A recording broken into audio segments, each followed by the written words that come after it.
Bonjour tout le monde, alors aujourd'hui on se retrouve pour une nouvelle vidéo concernant le top 10 de la prochaine expansion qui s'intitule Battle Style, qui va sortir en fin mars. Je vais vous avouer que c'était quand même difficile d'établir un top 10, ça aurait pu facilement être un top 15 et même un top 20, tellement qu'il y a quand même du bon stock dans la prochaine expansion. La façon que j'ai procédé, vu que le format en fait différent, quand même assez différent au niveau du set, c'est qu'il y a le Battle Style. Là, il y a deux Battle Styles en fait. Il y a le Rapid Strike et le Single Strike, donc qui est un ensemble de Pokémon, de supporters et d'items qui ont une synergie entre elles. Donc c'est sûr que de base, j'aurais pu faire un top 15 puis inclure toutes les cartes de chacun des styles. Mais j'ai voulu faire le tri entre qu'est-ce qui était les meilleures cartes et qu'est-ce qui faisait en sorte que l'existence de la carte elle-même donnait la synergie du costume en tant que tel. Donc ceci m'a permis de vraiment mettre en relief les meilleures cartes de chacun des styles en fait, tout en ayant de la place pour mettre d'autres cartes qui sont ailleurs de ces deux nouveaux archetypes. Comme ça a permis d'avoir un bon top 10 assez équilibré qui fait un bon résumé de ce qui serait compétitif pour la prochaine expansion. Donc, la première carte, qui est un bon vieux reprint, qui est Escape Rope. Escape Rope, c'est un item qui permet de switch autant de ton côté, comme la carte Switch, et forcer ton adversaire à faire un Switch également, un peu comme l'habilité de Fion. C'est sûr que la raison pourquoi que la carte est dans le top 10, en fait, c'est que, premièrement, c'est un excellent item. Ça permet de switch, puis en plus, ça a une bonne synergie avec déjà des cartes qui existent déjà. Par exemple, contre Zachenvi, qui va permettre de réutiliser l'attaque, vu qu'il ne peut pas utiliser l'attaque Blade Blade deux tours de suite. Donc, ça permet de reset l'attaque. On aurait pu aussi inclure Charizard pour faire refaire son First Strike. Et ça peut aussi inclure des cartes qui augmentent leur attaque lorsqu'il vient d'être actif, comme par exemple le nouveau Urshifu VMAX. Puis en même temps, ça permet d'avoir un autre out à des attaques comme Tandem Shock, qui a tendance à être quand même populaire ces derniers jours. Donc, au lieu de juste espérer d'avoir un Switch ou même un Bird Keeper, ça permet d'avoir une autre option pour s'échapper du fameux Tandem Shock de Picarum. Donc en neuvième position, on a Bronzong, qui est un stage 1 qui permet de bouger comme on veut durant le tour des énergies métal sur un Pokémon sur un autre. Donc ce qui est bien avec ce Pokémon, c'est qu'à la base, on a le basic qui permet d'évoluer le tour même qu'on est deuxième. Puis il existe déjà un autre Bronzong qui est déjà bon contre les autres Fire Decks, puisqu'il empêche les dommages par les decks Fire. Puis Metal a déjà beaucoup de support, donc autant au niveau du Metal Saucer, du coating énergique avec la Weakness, de Lucarum Metal, de Zation. Ça va permettre de bien bouger les énergies et au niveau des attaqueurs. Donc, supposons qu'on veut faire la GX de Full Metal Wall au 1 ou 2. Nos énergies vont pas être toutes stock sur un Lucarum Metal qui fait pas grand chose à part faire son GX. Donc, ça va permettre de bouger les énergies sur d'autres Pokémon pour faire les attaques, comme par exemple Zation. Puis on a aussi d'autres Pokémon, comme par exemple Covernight VMAX, qui a l'habilité que ça previent tous les effets des habilités sur ce Pokémon, puis qui a quand même une bonne attaque pour faire 240, tout en ayant un Free Retreat. Donc ça, c'est un autre un métal qui peut être joué en soi.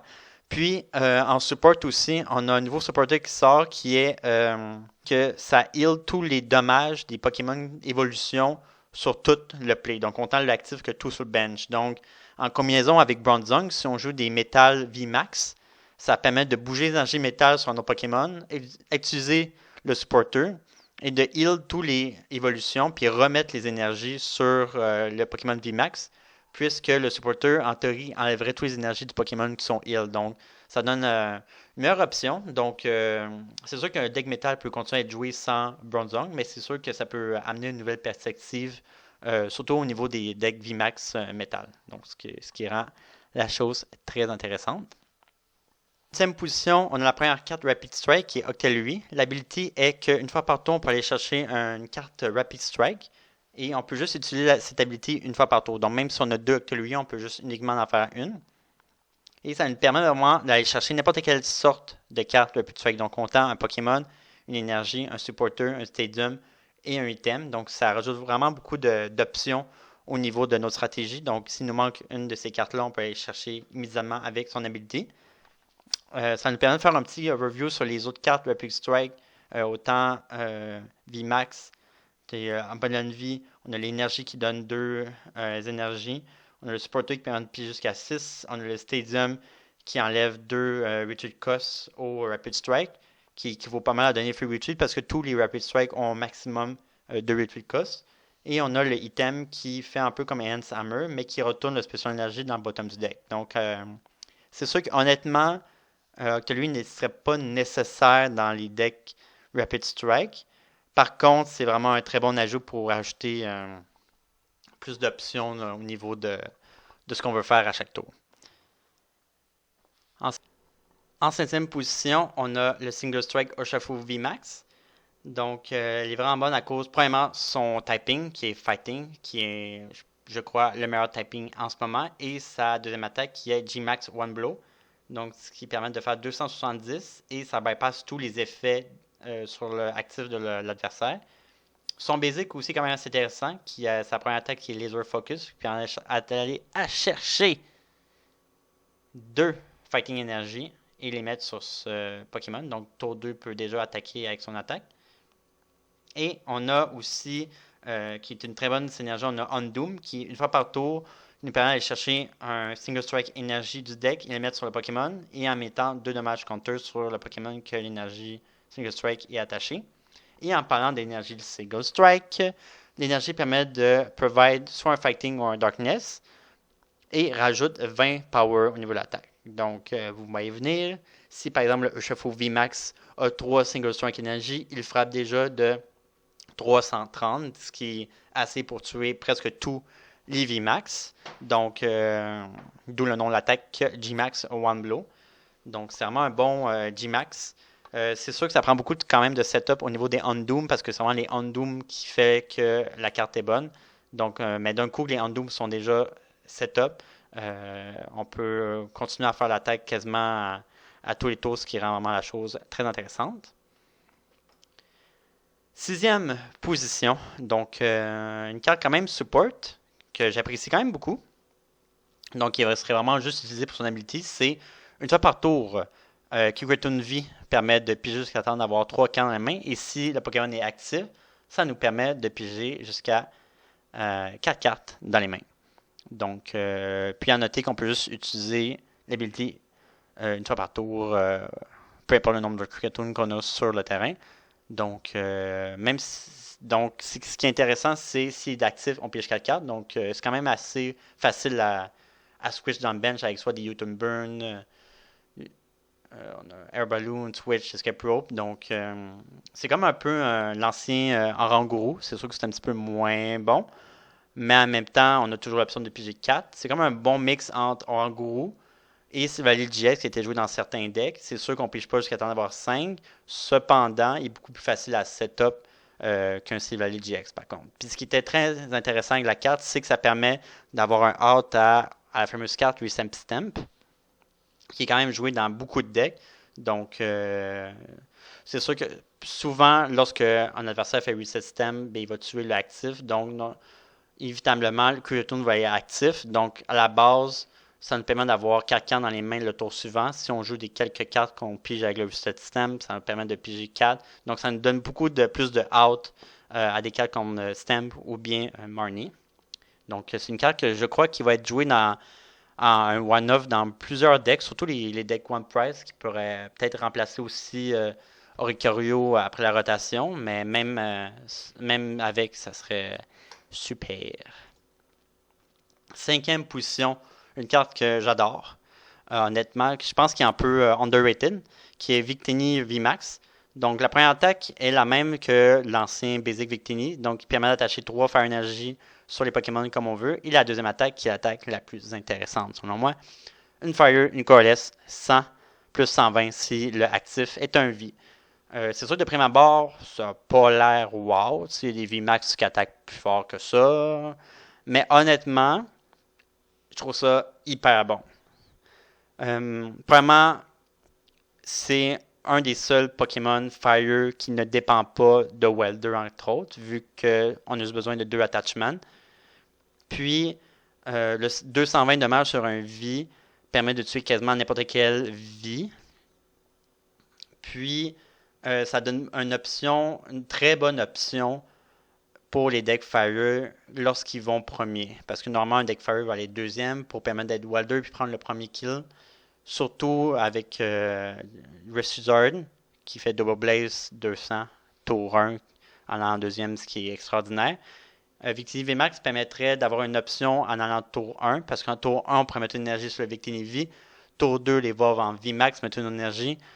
Soit tu l'actives, c'est un petit basic ou un V, ou bien boss order le Pokémon V que l'autre personne essaie de setup, puisqu'il y aura de plus en plus de decks VMAX. Donc, vraisemblablement, la personne voudra mettre un petit V qui va évoluer en VMAX au tour suivant, comme par exemple un bébé Eternatus, un bébé Urshifu, ça peut être même un Crobat au pire qu'on peut tuer aussi avec cette technique-là. Donc, ça donne vraiment la balance au deck Fire d'avoir une option en allant premier. C'est sûr que lorsqu'un adversaire joue contre un deck Fire, il sait très bien qu'il joue contre un deck Fire, mais il va vraisemblablement souvent le laisser aller premier. Mais en allant laisser premier avec un Victini VMAX dans le deck, ça rend la chose plus complexe parce que le deck il va être aussi bon en premier que deuxième. Et éventuellement, post-rotation, ça peut être un deck qui pourrait être assez bon, même avec Welder Rotate, parce que ça permet juste d'avoir deux attachements. Donc, éventuellement, c'est sûr que Victini VMAX va beaucoup être supérieur, par exemple, à des cartes comme Sandscore VMAX. Mais selon moi, c'est une question de temps.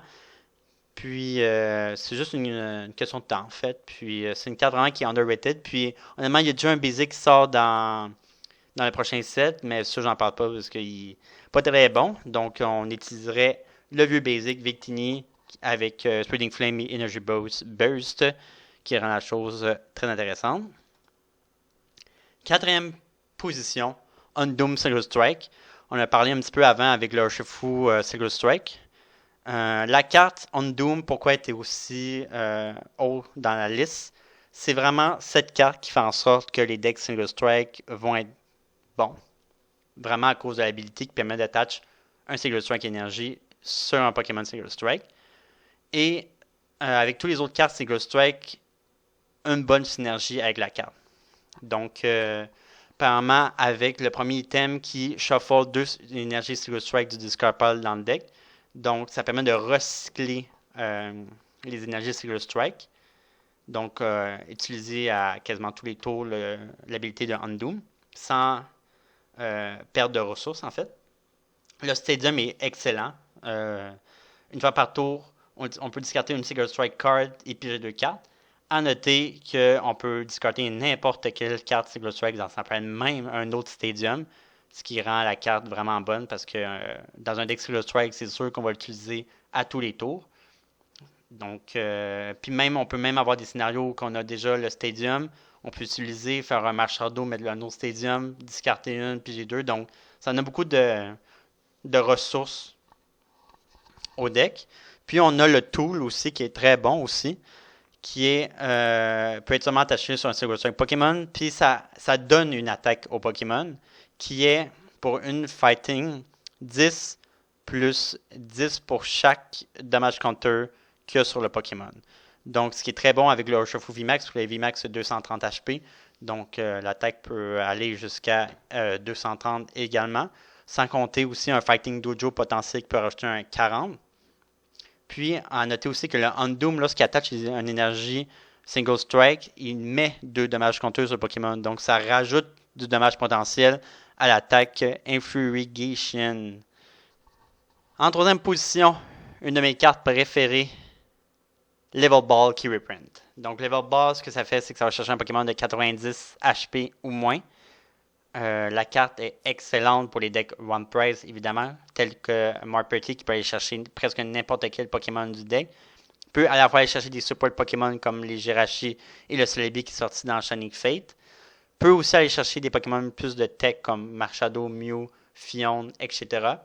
Et à l'avenir, puisqu'il y aura des cartes One Prize ou des decks One Prize qui vont sortir, il pourra bénéficier de Level Ball qui est une excellente carte pour améliorer la constance des decks. Donc, c'est un très très bon reprint, le meilleur reprint du set en fait. Deuxième position, Rapid Strike Énergie. Donc, l'énergie peut être seulement attachée sur un Rapid Strike Pokémon. Il peut être à la fois deux énergies, soit deux énergies Water, soit deux énergies Fighting. La carte est la raison pourquoi Rapid Strike est très bon. c'est que ça permet à tous les Pokémon Rapid Strike d'attaquer vraiment plus facilement, autant Urshifu VMAX qu'Empoleon V et les autres qui vont peut-être sortir éventuellement. Ça permet d'attaquer tour 1, en fait, avec des cartes comme Welder, puisque les Pokémon Rapid Strike ont toujours un Coreless Energy. Donc, on peut simplement attacher un Rapid Strike, Welder ou bien même Coco pour une énergie électrique permet d'attaquer avec des Rapid Strike du tour qui sont mis sur le terrain, ce qui est très bon. Donc, c'est la raison pourquoi la carte est classée deuxième, parce que c'est une des meilleures énergies qui a jamais été print dans le jeu. Puis en plus, searchable avec Octolui, peut être searchable également, par exemple, avec Guzma Ala aussi. Donc, c'est pour ça que Rapid Strike Energy se mérite la deuxième position. Première position, le fameux Rapid Strike Urshifu VMAX. Donc, avec deux excellentes attaques, le meilleur typing, la méta en ce moment. Première attaque qui est 30 plus 120 si le Pokémon a été bougé du bench au actif. Donc un peu comme l'ancien Golisopod, donc il peut faire 150 avec simplement une énergie, ce qui est excellent. Et sa fameuse deuxième attaque qui est la meilleure attaque selon moi en ce moment, qui est G-Max Rapid Flow, qui pour deux fighting une Coreless, puis qui, comme mentionné plus tôt, peut être exécuté avec rien. Donc en fait, il peut attaquer avec aucune énergie dessus au début du tour, ce qui est très bon. Ce que ça fait que ça discard tous les énergies sur le Pokémon. L'attaque fait 120 sur deux Pokémon sur le board. Donc ça peut faire 120 sur deux benches, 120 sur l'actif et sur un bench. Donc ce qui est vraiment excellent. Donc ça permet à la fois de smooth un Pokémon actif, puis de tuer un Pokémon dans le bench. Donc, ça permet de vraiment d'équilibrer des KO, puis finir facilement des games avec seulement 2 ou 3 tours. Évidemment, avec le Rapid Strike Energy, c'est excellent. On peut aussi jouer des cartes comme Tiltepix Sight qui permettent de faire 30 de plus sur le bench. Donc, ça permet de faire 130 sur des support Pokémon. Les finir, par exemple, avec Zigzagoon. Donc, ça va être une autre stratégie aussi. Ce qu'on peut faire aussi avec le deck, c'est jouer une carte, par exemple, comme Jirachi GX, qui enlève la weakness psychique des Pokémon sur le terrain. Donc, la plus grande faiblesse d'Urshifu VMAX, c'est sa weakness. Comme un peu tous les VMAX, leur faiblesse, c'est leur weakness. Donc, Jirachi GX permettrait d'enlever la weakness du fameux Urshifu VMAX. Puis ensuite, la carte excellente contre les supports Pokémon en général, Deden et Crobat, qui, juste avec sa première attaque, peut les one-shot. Et avec sa deuxième attaque, on peut par exemple Boss Order un support Pokémon, le tuer avec 120 et faire 120 sur un autre qui a déjà de damage. La carte excellente contre Eternatus, qui est en ce moment un des decks les plus joués, et Picarom également. Le seul petit bémol sur la carte, c'est l'existence de Mew. C'est sûr que dès que la carte va sortir, Mew va être plus joué, mais c'est quand même facile aussi de tuer Mew en faisant un Boss Order sur Mew avant de tuer puis ensuite faire la deuxième attaque. Si l'adversaire n'a pas de façon de recovery le Mew, ça peut être très dangereux. C'est sûr que lorsque je fais des reviews de cartes, je pense toujours aussi aux autres formats. Donc c'est sûr qu'après la rotation, Mew ne va plus exister. Donc s'il n'y a pas d'autres cartes bench barrier qui sont print avant la rotation, après la rotation, Rapid Strike Urshifu VMAX va juste être vraiment, vraiment trop bon là, parce que sa deuxième attaque est juste trop broken. Donc, et voilà pour le top 10 du set. Donc, normalement, lorsque j'évalue des sets, je classifie les meilleures cartes par 5 catégories. Donc, rapidement, les General Staples, c'est vraiment des cartes qui sont jouées dans au moins 60% des decks. Les Archer Decks, c'est vraiment des cartes qui permettent de générer des nouveaux decks qui vont être méta dès la sortie du nouveau set. On a les Specific Tables, que c'est des cartes qui sont jouées plus que 60%, mais dans des situations spécifiques. Comme par exemple, je vous fais un exemple, par exemple Level Ball, qui serait joué dans au moins 60% des decks One Prize qui peut le jouer. Donc, c'est vraiment ce genre de carte-là. On a aussi la catégorie des Meteor Decks. C'est des decks qui sortent dans les sets, mais qui peuvent être bons, mais ce pas des decks qui sont instantanément des tiers 1. Puis, on a des techs également. Généralement, lorsque je catégorise un bon set, Souvent, il faut au moins qu'il y ait des. De base, il faut qu'il y ait des Alter decks, il faut au moins qu'il y ait des nouveaux decks, ce qui rend la chose intéressante. Il faut au moins qu'il y ait des bonnes staples. Euh, c'est sûr que lorsqu'on commence à mettre des cartes mid-tier deck et des techs dans un top 10, ça signifie que le set n'est pas très bon parce que si on est rendu à mettre des techs dans le top 10 du deck, du 17 en fait, c'est pas très une bonne nouvelle. Mais lorsqu'on a beaucoup de Hatcher, euh, de cartes qui vont être dans des Hatcher decks, ça rend le set quand même bon. Puis en plus, on a des staples en plus qui s'ajoutent, ben, ça rend le deck extrêmement bon. Donc, pour ce set-ci, on a trois cartes, les deux chevaux puis le Victini, que selon moi, ça génère automatiquement des decks tier 1 dès leur sortie. Puis le restant des cartes, c'est vraiment des staples, soit qui aident les decks qui vont être tier dans le prochain set, ou bien qui aident des decks qui existent déjà, qui deviennent presque des staples dans les decks qui existent déjà. Donc, comme on peut voir, il n'y a pas de nouvelles staples dans ce set, mais il n'y a pas non plus de. On n'est pas obligé de mettre des cartes moins bonnes dans le top 10. Donc, en général, c'est un bon set. Puis pour mon petit ranking des sets de Sword and Shield, je mets Battlestyle en deuxième position, juste en dessous de Sword and Shield. Honnêtement, c'est vraiment un bon set. La seule raison pourquoi il est en dessous de Sword and Shield, c'est qu'il manquerait peut-être une General Staple.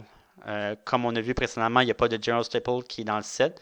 Versus Sword and Shield, qu'il y en pleut. Il y a eu Quick Ball, Professor Research, Marnie, donc, ou bien Boss Order qui était dans Rebel Clash. Tout ce qui manquerait dans ce set-ci, ça serait vraiment juste une petite carte qui a été jouée dans au moins 50-60% des decks. Mais sinon, dans son ensemble, c'est un excellent set. Surtout comparativement au précédent qui était Vivid Voltage, qui était selon moi un des pires sets depuis au moins 2 ans, honnêtement. Donc, ouais, je suis très hâte. Comme ça, c'est sûr que ça va faire un changement au niveau de la méta parce qu'on s'entend que depuis septembre, c'est pas mal les mêmes 5-10 decks qui sont sur le top. Vivid Voltage n'a pas mal rien changé au niveau des decks méta. Donc, je suis pas mal convaincu que dès que Battlestar va de l'égal, il y aura un bon changement au niveau de la méta. Donc, j'espère que vous avez apprécié la vidéo. Merci de votre écoute et à la prochaine!